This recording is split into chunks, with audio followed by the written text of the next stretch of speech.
Well, Gilas Final 12. So, obviously, nahulaan na ng karamihan kung sino yung Final 12. Well, I just hope na mas maganda yung ipakita, di ba? At sana wag na silang magpilit ng tira. Sana kahit anong mangyari, magtiwala sila dun sa sistema ng coaches. No, sana walang hero ball.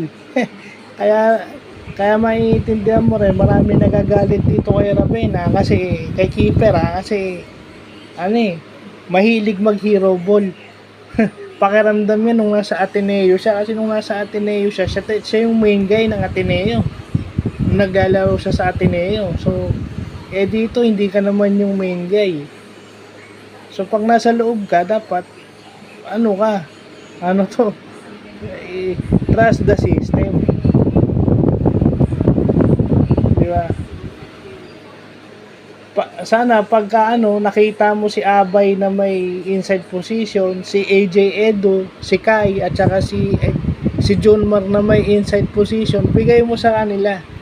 Kasi pag na double team naman yan ikaw rin naman ang hahanapin niya. Pero make sure na kapag libre ka, pipilitin mong ipasok yung mga tira mo o kukuha ka ng foul. Hindi yung magbabakaw ka, magdi-dribble ka ng matagal, di ba? So sa akin, okay lang na kung kaso nga kasi minsan, yung tendency kasi ng player, baka kagaya niyan. Si Pogoy lang yung shooter nyo, yung legit shooter nyo. So baka naman, pag wala si Clarkson, yun ang patitirahin nyo, pangit naman, may sistema yan. So kailangan i-maximize nyo rin yung talent ni Pogoy na bilang scorer, hindi lang shooter. Tsaka sana, si Renz Abando, pinasok nyo, gamitin naman. Ang problema kasi, ito si Chot Reyes, pinasok mo nga si Renz Abando, hindi mo naman masyadong ginagamit, ano pang maitutulong yan kung hindi mo gagamitin ng tama? Di ba? So yun lang. Ayos yung Final 12 na yan. Pero sana walang hero ball.